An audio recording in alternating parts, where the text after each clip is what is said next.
चलो। हम्म,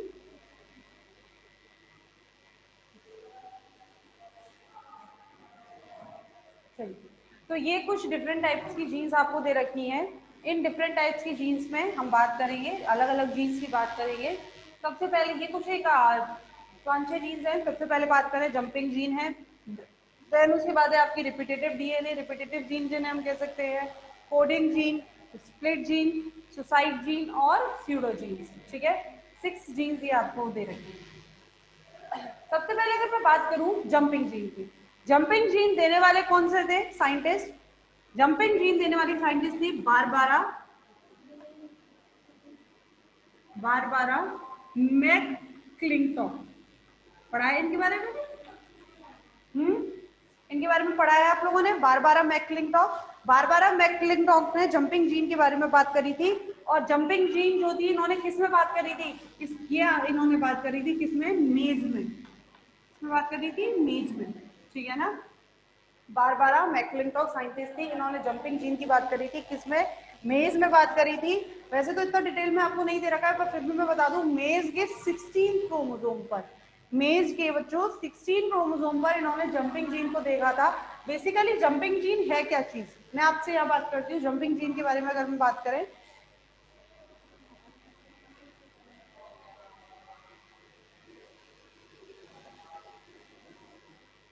देखिए इधर,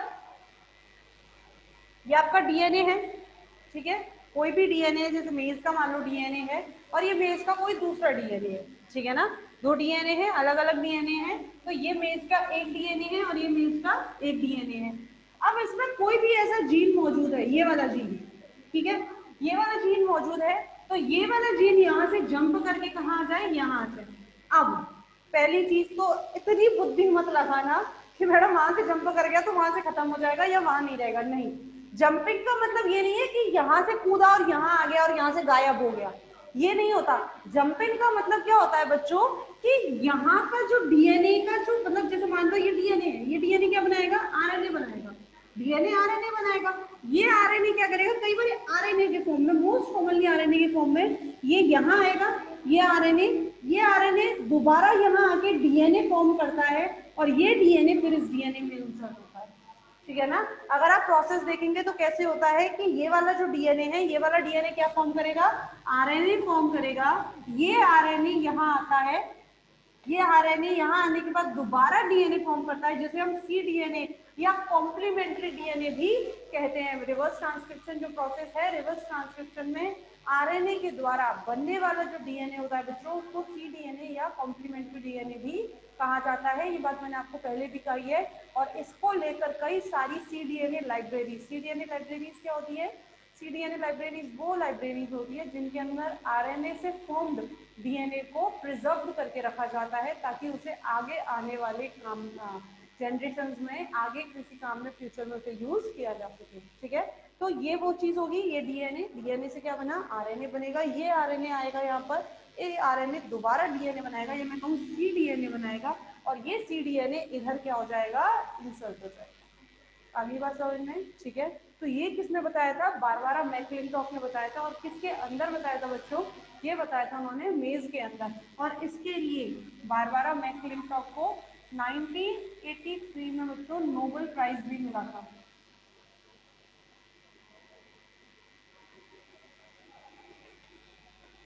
ठीक है ना, इसके लिए बारबारा मैकक्लिंटॉक को 1983 में क्या मिला था? नोबेल प्राइज भी मिला था।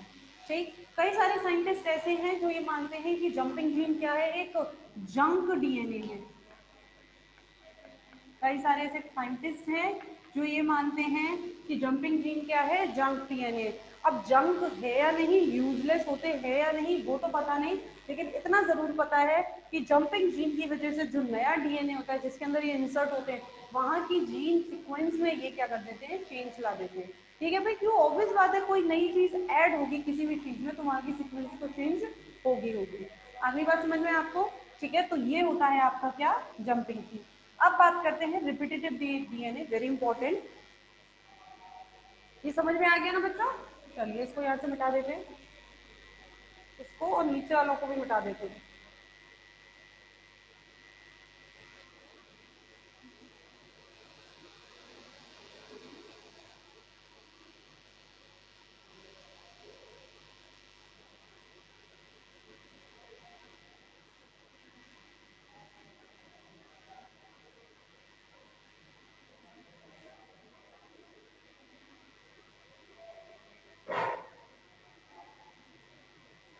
चलिए अब अगेन बात कर रहे हैं किसकी, रिपीटेटिव डीएनए की। रिपीटेटिव डीएनए 3 टाइप्स के हैं, हाईली रिपीटेटिव, मॉडरेटली रिपीटेटिव और यूनिक। 3 टाइप के हो सकते हैं। हाईली रिपीटेटिव डीएनए वापस 2 टाइप के हो सकते हैं, मिनी सैटेलाइट और माइक्रो सैटेलाइट। क्या होते हैं बात करेंगे इनके बारे में, ठीक है ना। मॉडरेटली का अगर मैं एग्जांपल बोलूं तो इसका एग्जांपल हो जाता है बच्चों हिस्टोन, ठीक है। हाईली रिपीटेटिव डीएनए को सैटेलाइट डीएनए भी कहा जाता है, satellite DNA. Highly repetitive DNA जो होते हैं इनको सैटेलाइट डीएनए भी कहा जाता है। और ये जो होते हैं इसके जो मिनी सैटेलाइट और माइक्रो सैटेलाइट जो मैं बात कर रही हूँ आपसे, इनको और भी क्या कहा जाता है, सैटेलाइट डीएनए है। सैटेलाइट डीएनए को 2 में डिवाइड किया है, मिनी सैटेलाइट और micro satellite.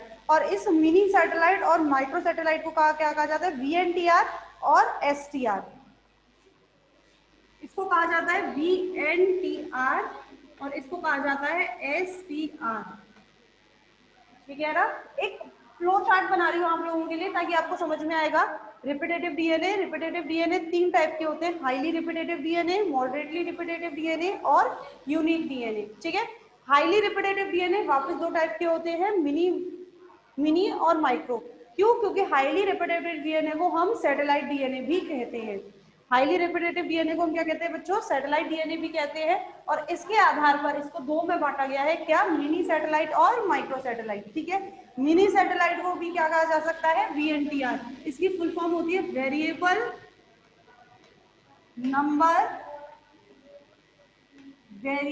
Number of tandem repeats, variable number of tandem repeats, ठीक है। और एसटीआर की होती है सिंपल टेंडम रिपीट।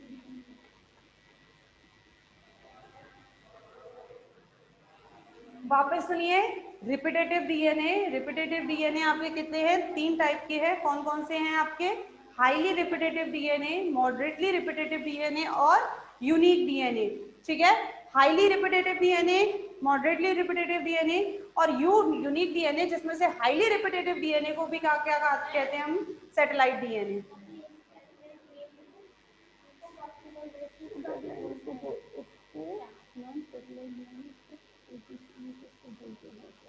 हाँ कह सकते हैं, हाईली रिपीटेटिव डीएनए को सैटेलाइट डीएनए उसके पोजीशन के बेसिस पे भी कह सकते हैं। क्यों, क्योंकि ये हमको कहाँ मिलते हैं, ज्यादातर टीलोमियर्स पर, यानी कि या फिर मैं ये कह सकती हूँ टर्मिनल पोजीशंस पर ये मिलते हैं। इसकी वजह से इसको क्या कहा जा सकता है, सैटेलाइट डीएनए कहा जा सकता है, ठीक है ना। ऐसा हो सकता है कि इसको सैटेलाइट डीएनए की पोजीशन की वजह से भी बोलते हैं। क्यों, क्योंकि ये ज्यादातर हमें कहाँ मिलते हैं, टर्मिनल पोजीशन पर मिलते हैं, ठीक है ना। बात आ गई समझ में।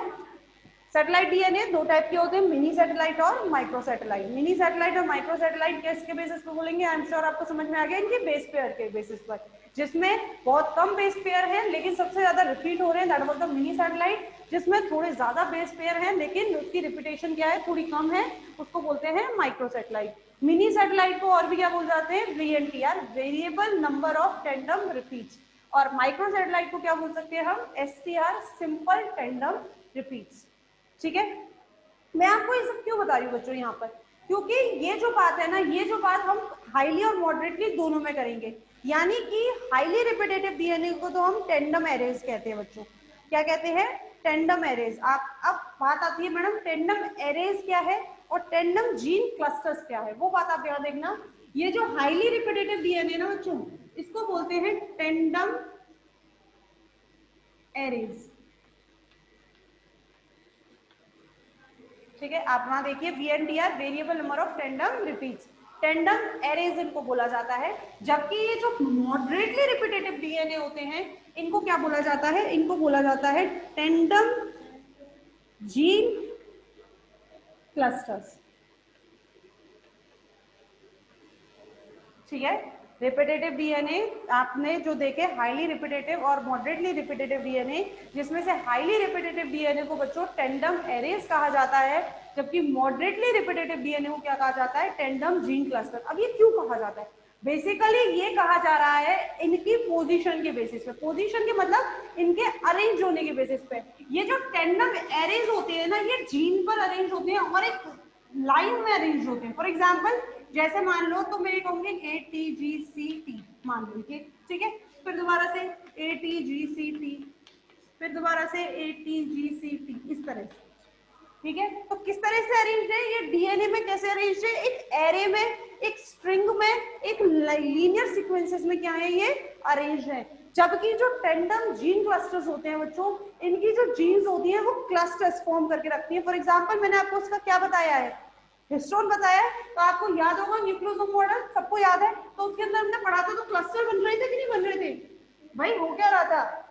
अगर मैं बात करूं तो कैसे फॉर्म हो रहे थे न्यूक्लियोसोम, कैसे थे,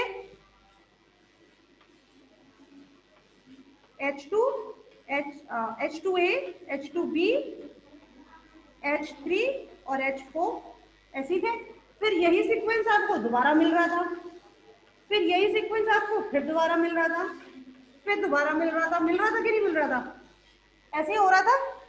तो ये भी क्या है, रिपीटेटिव डीएनए है, रिपीट हो रही है, कोई भी चीज बार बार रिपीट हो रही है, और किसकी फॉर्म में रिपीट हो रही है, क्लस्टर की फॉर्म में हो रही है, नहीं हो रही है, जीन क्लस्टर्स है, यानी कि पूरा क्लस्टर बना के रह रहे। तो इसीलिए इसको क्या बोला जाता है बच्चों, इसको बोला जाता है टेंडम जीन क्लस्टर, और इसको बोला जाता है टेंडम एरेज। पहली चीज। दूसरी चीज, ये हाईली रिपीटेटिव होते हैं, ये मॉडरेटली रिपीटेटिव होते हैं। हाईली रिपीटेटिव और मॉडरेटली रिपीटेटिव दोनों में अंतर क्या है, कई पहली तो आपको बात समझ में, आप नाम से समझ रहे, हाईली रिपीटेटिव यानी कि जो जीन में, जो डीएनए में सबसे ज्यादा रिपीट होंगे, that was the highly repetitive. और मॉडरेटली जो होंगे लेकिन हाईली से थोड़े से कम होंगे, that was the moderately repetitive. पहली चीज। दूसरी चीज क्या होती है, ये जो हाईली रिपीटेटिव डीएनए होते हैं ना बच्चों, ये कम बेस पेयर्स के होते हैं, लाइक 2 बेस पेयर्स टू, हम कह सकते हैं 30 मैक्सिमम पहुंचते हैं, 30 मैक्सिमम पहुंचते हैं। बाकी ये कितने रहते हैं, 2 base pairs to 10 base pairs के बीच में रहते हैं, 30 तक ये मैक्सिमम पहुंचते हैं, ठीक है ना। तो इस बेसिस पे हम ये कह सकते हैं 2 base pair to 30 base pairs तक इनकी क्या हो सकती है, सीक्वेंसिंग हो सकती है, इतने बेस पेयर के रिपीटेशन हो सकते हैं। जबकि जो मॉडरेटली होते हैं ना, ये होते हैं, ये शुरुआती इनकी 20 to 40 के बीच में होती है, ठीक है, यानी कि ये होते कम है, इनके बेस पेयर्स कम होते हैं, लेकिन बहुत ज्यादा रिपीटेशन इनमें पाया जाता है। जबकि इनके जो बेस पेयर्स होते हैं बच्चों, वो ज्यादा होते हैं लेकिन बहुत थोड़ा रिपीटेशन, यानी कि हाईली से कम रिपीटेशन इनमें पाया जाता है। आ रही बात समझ में आपको। अगर आपको याद होगा तो प्रोकैरियोटिक डीएनए और यूकैरियोटिक डीएनए, इन दोनों के बीच में मैंने आपको डिफरेंशिएशन बताया था। मैंने आप लोगों को बताया था कि जो यूकैरियोटिक डीएनए होता है in comparison to prokaryotic DNA बहुत बड़ा होता है। लेकिन अगर आप काम के जीन्स की बात करेंगे, अगर आप यूजफुल जीन्स की बात करेंगे, तो उस हिसाब से इसमें इतना डिफरेंस देखने को नहीं मिलता। हालांकि बात सच है कि in comparison to prokaryotic DNA, eukaryotic DNA में यूजफुल जीन्स या जीन्स का फॉर्मेशन क्या होता है, ज्यादा होता है, लेकिन जितना ज्यादा वो बड़ा होता है उसमें उतना ही ज्यादा जंक होता है, या मैं कहूँ उतनी ही ज्यादा इंट्रॉन्स होते हैं। क्यों? क्योंकि उसके अंदर रिपीटेशन बहुत होता है। आ रही बात समझ में। तो हाईली रिपीटेटिव डीएनए क्या है, हाईली रिपीटेटिव डीएनए वो डीएनए है जो बहुत ज्यादा होते, कम बेस पेयर्स के हैं लेकिन बहुत ज्यादा रिपीट होते हैं, यानी कि हर एक सीक्वेंस के बाद रिपीट होते हैं। जबकि मॉडरेटली जो होते हैं इनको टेंडम ऑफ जीन क्लस्टर्स कहा जाता है। क्यों? क्योंकि पहली बात तो ये क्लस्टर्स के फॉर्म में रिपीट होते हैं। जैसे फॉर एग्जांपल हिस्टोन का मैंने आपको यहाँ बताया, न्यूक्लियोसोम मॉडल का मैंने आपको यहाँ बताया कि हिस्टोन प्रोटीन्स कैसे होते हैं, यहाँ पर क्लस्टर्स की फॉर्म में होते हैं, रिपीट होते हैं। That was the example of the moderately repetitive DNA. आ रही है बात समझ में आप लोगों को? बोलिए भाई, किसी को कोई भी डाउट है तो फटाफट बताइए मुझे, फिर हम बात करते हैं यूनिक की।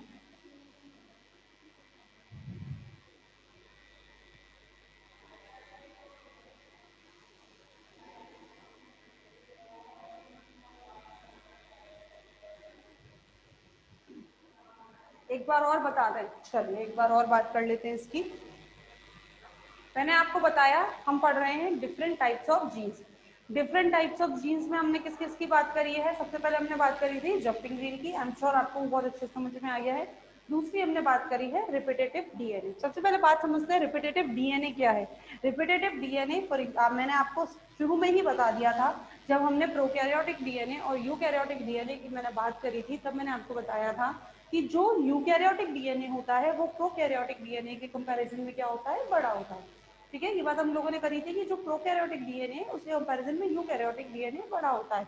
लेकिन अगर हम उसकी जीन्स पे जाएं, जीन्स यानी कि यूजफुल जीन्स या वो जीन्स जो प्रोटीन का फॉर्मेशन कर रही हैं, अगर हम उनके बारे में बात करें तो हमें देखकर ये पता चल जाता है कि जितना बड़ा यूकैरियोटिक डीएनए है उसके कंपैरिजन में उसमें उतनी ज्यादा प्रोकैरियोटिक के कंपैरिजन में उतनी ज्यादा प्रोटीन फॉर्मेशन नहीं हो रहा है। क्यों? क्योंकि यूकैरियोटिक डीएनए के अंदर रिपीटेटिव सीक्वेंसेस सबसे ज्यादा पाए जाते हैं in comparison to prokaryotic DNA. Repetitive sequences क्या होते हैं? रिपीटेटिव सीक्वेंसेस होते हैं कि यानी कि वो बेस पेयर्स जो बार बार रिपीट हो रहे हैं। ठीक है ना, ऐसे बेस पेयर्स का सीक्वेंस या ऐसे बेस पेयर्स जो बार बार रिपीट हो रहे हैं, that was the repetitive DNA. जैसे कि मैंने आपको यहाँ पे एग्जांपल करके बताया है ATGC-T, मान लो ये कोई बेस पेयर है या कोई सीक्वेंस है, तो ये क्या हो रहा है, बार बार रिपीट हो रहा है, that was the repetitive DNA.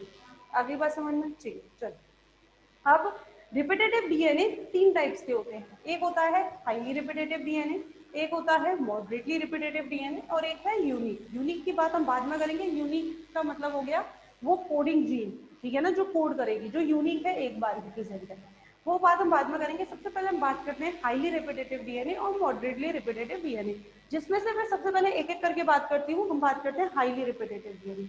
जो हाईली रिपीटेटिव डीएनए है, यानी कि आप नाम से समझ रहे हैं जो बहुत ज्यादा रिपीट होंगे, ठीक है ना, यानी कि ऐसे सीक्वेंसेस, ऐसे बेस पेयर्स जो डीएनए पर बार बार रिपीट होंगे, that is called as the highly repetitive DNA. ठीक है ना, और इनकी जो कैरेक्टरिस्टिक होती है, अगर in comparison to moderately repetitive DNA में बात करूं, तो इनकी कैरेक्टरिस्टिक क्या होती है कि ये रिपीट तो बहुत ज्यादा होते हैं, लेकिन इनके बेस पेयर्स कैसे होते हैं, बहुत कम होते हैं। मॉडरेटली के कंपैरिजन में तो बहुत कम होते हैं। मॉडरेटली तो अगर आप देखेंगे ना, तो ये 1000 में भी पहुंचता है, इसकी जो बेस पेयर्स है वो 1000 में भी पहुंच जाती है। ठीक है ना, फ्रॉम 100 to 1000 में पहुंच जाती है। ठीक है, तो in comparison to highly moderately इसके बेस पेयर्स बहुत कम होते हैं, लेकिन ये रिपीट बहुत ज्यादा होता है। कितने बेस पेयर्स हो सकते हैं इसके बेस पेयर होते हैं 2 बेस पेयर्स से लेकर 30 तक बेस पेयर। ठीक है, 30 बेस पेयर्स तक ये मैक्सिमम हो सकता है, लेकिन उसके बाद तो नहीं होता, इतना ही होता है। ठीक, हाईली रिपीटेटिव डीएनए। जो रिपीटेटिव डीएनए होते हैं, हाईली रिपीटेटिव डीएनए है, इनको सैटेलाइट डीएनए भी कहा जाता है। ये जो आप देख रहे हैं, ये जो आप देख रहे हैं, इस तरह का जो एरे है, एरे मैंने आपको एक चीज और बताई है, टेंडम एरे और टेंडम जीन क्लस्टर। एरे से मतलब क्या है, यानी कि एक लाइन में, एक लीनियर सीक्वेंसेस में, एक कंप्लीट सीक्वेंस में अगर आप कोई बेस पेयर लगा हुआ है, तो वो से बोलते हैं हम टेंडम एरे, और इसीलिए इसको क्या भी बोला जाता है, सैटेलाइट डीएनए भी बोला जाता है। ठीक है, इनकी रिपीट के आधार पर, यानी कि किस तरह से ये रिपीट हो रहे हैं या कितने बेस पेयर इनमें मौजूद हैं, उसके आधार पर ये सैटेलाइट डीएनए दो टाइप के हो सकते हैं, मिनी सैटेलाइट और माइक्रो सैटेलाइट। ठीक, मिनी सैटेलाइट और माइक्रो सैटेलाइट। मिनी सैटेलाइट को VNTR भी बच्चों बोला जाता है। VNTR variable number of tandem repeats. VNTR क्या है, variable number of tandem repeats. और माइक्रो सैटेलाइट जो होती है, इनको STR बोला जाता है, यानी कि simple tandem repeats. Variable number of tandem repeat और सिंपल टेंडम रिपीट से क्या मतलब है, ये जो होते हैं ये सबसे ज्यादा पाए जाते हैं रिपीटेटिव डीएनए में। हाईली रिपीटेटिव डीएनए में सबसे ज्यादा क्या पाया जाता है, मिनी सैटेलाइट्स पाए जाते हैं, यानी कि VNTRs पाए जाते हैं, जबकि माइक्रो सैटेलाइट्स जो होते हैं वो बहुत कम पाए जाते हैं बच्चों। आ रही है बात समझ में? माइक्रो सैटेलाइट्स जो होते हैं वो बहुत कम पाए जाते हैं। पहली चीज। दूसरी, अगर मैं मॉडरेट की बात, अच्छा एक चीज है जो आपकी हाईली रिपीटेटिव में रह गई है, वो है आपकी डीएनए फिंगरप्रिंटिंग। यहाँ लिख दे रही हूँ मैं,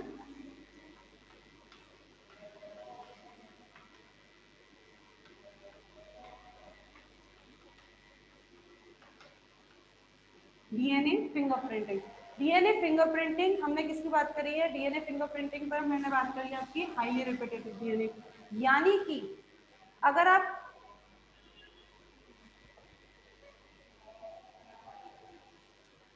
हाँ बिल्कुल मिल सकते हैं, सब में हमारे अंदर सब है, बिल्कुल सब है हमारे अंदर। हमारे अंदर हाईली रिपीटेटिव डीएनए भी है, हमारे अंदर मॉडरेटली भी है, हमारे अंदर यूनिक भी है। ऑब्वियस बात है यार, ये तो क्वेश्चन, ये मतलब सोचने वाली बात है। हमारे अंदर सब तरह के हिस्टोन है या नहीं, हमारे अंदर है, ऑब्वियसली, कैसे बनेगा वरना। हमारे अंदर डीएनए हमारा बहुत बड़ा है, बिकॉज हम क्यों कह रहे होते हैं, तो हाईली भी है और यूनिक तो है ही, वही तो प्रोटीन बना रहे हैं, तो तीनों टाइप के मिलेंगे, सबके अंदर मिलते हैं, ठीक है। चलिए, अच्छा मैं बात कर रही थी किसकी, डीएनए फिंगरप्रिंटिंग की। डीएनए फिंगरप्रिंटिंग क्या है? डीएनए फिंगरप्रिंटिंग होता है बच्चों, हम जानते हैं डीएनए फिंगरप्रिंटिंग क्या है, जो सेम ऑर्गेनिज्म, सेम फैमिली के मेंबर्स जो होते हैं उनके अंदर ये किया जाता है, करा जाता है, फिंगरप्रिंट्स मैच किए जाते हैं, ठीक है। तो डीएनए फिंगरप्रिंटिंग का हाईली रिपीटेटिव से क्या कनेक्शन है? फॉर एग्जाम्पल मैं हूं और मेरी मम्मा है, ठीक है, तो मेरे अंदर जो रिपीट्स पाए जाएंगे, मेरे अंदर हाईली रिपीटेटिव डीएनए का जो मिनी सैटेलाइट की मैं बात कर रही हूँ, ये जो रिपीट्स पाए जाते हैं वो मेरे अंदर और मम्मा के अंदर क्या होंगे, सेम होंगे। क्यों? क्योंकि हम एक ही ब्लड ग्रुप से मैच करते हैं, हम एक ही जीन से मैच करते हैं, करते नहीं करते भाई, उन्हीं से मेरे अंदर जीन आए, तो मेरे और उनके जीन्स क्या है, कॉमन है, यानी कि उनके अंदर मिलने वाली मिनी सैटेलाइट्स और मेरे अंदर मिलने वाले मिनी सैटेलाइट्स 99.99% तक क्या होते हैं बच्चों, सेम होते हैं। आई बात समझ में? तो मिनी सैटेलाइट्स का यूज डीएनए फिंगरप्रिंटिंग में भी किया जाता है, और एक जैसी जो पूरी लाइंस होती हैं उनको पहचानने में किया जाता है। सेम फैमिली के मेंबर्स, सेम बायोलॉजिकल फैमिली के मेंबर्स को पहचानने के अंदर हम डीएनए फिंगरप्रिंटिंग का और मिनी सैटेलाइट्स का यूज करते हैं। आगे बात समझ में आप लोगों को? ठीक है, पहली चीज highly satellite, highly repetitive DNA, then moderately repetitive DNA. मैंने आपको बोला मॉडरेटली रिपीटेटिव डीएनए को हम टेंडम जीन क्लस्टर्स भी कहा कहते हैं। Tandem gene clusters, tandem arrays और टेंडम जीन क्लस्टर्स दोनों आपको समझ में आए। टेंडम एरेज जो एक सीक्वेंस में लगी रहते हैं, और टेंडम जीन क्लस्टर्स जो क्लस्टर्स में फॉर्म हो। और इसका एग्जांपल मैंने आपको बहुत अच्छा बता दिया, that was the histone protein. Histone protein में क्या होते हैं, हमने देखा है हिस्टोन प्रोटीन इसी तरह से होता है बच्चों, H2A, H2B, H3 और H4 इसी तरह से है, ठीक है। तो ये जो होते हैं इस तरह से फॉर्म्ड रहते हैं, और इसके अंदर बहुत सारी सीक्वेंसेस दर बाय दर पाई जाती है, और ये क्लस्टर्स की फॉर्म में, इसीलिए इनको क्या बोला जाता है, tandem gene cluster. Moderately repetitive DNA in comparison to highly repetitive DNA क्या होते हैं, ज्यादा बेस पेयर्स के होते हैं। तो इनका जो बेस पेयर्स है, सेवरल बेस पेयर, यानी कि 20 to 30 बेस पेयर से लेकर 1000 तक इनका बेस पेयर्स पाया जाता है, ठीक है। इसके अंदर कई सारे पाया जाता है, इसीलिए मॉडरेटली रिपीटेटिव डीएनए को डिस्पर्स्ड रिपीटेटिव डीएनए भी कहा जाता है, क्योंकि ये पूरे की पूरे जीनोम में क्लस्टर की फॉर्म में डिस्पर्स रहते हैं। आपको पता है, आप हिस्टोन का एग्जांपल, पूरे के पूरे जीनोम में पाए जाते हैं हिस्टोन, न्यूक्लियोसोम मॉडल, ठीक है। तो पूरे के पूरे जीनोम में क्या रहते हैं, डिस्पर्स्ड रहते हैं, इसीलिए मॉडरेटली रिपीटेटिव डीएनए को बच्चों डिस्पर्स्ड रिपीटेटिव डीएनए भी कहा जाता है। आगे बात समझ में? फटाफट बताइए, हाईली रिपीटेटिव डीएनए और मॉडरेटली रिपीटेटिव डीएनए में अगर कोई डाउट है तो बताइए जल्दी से। हाईली रिपीटेटिव डीएनए और मॉडरेटली रिपीटेटिव डीएनए में किसी को कोई डाउट हो तो?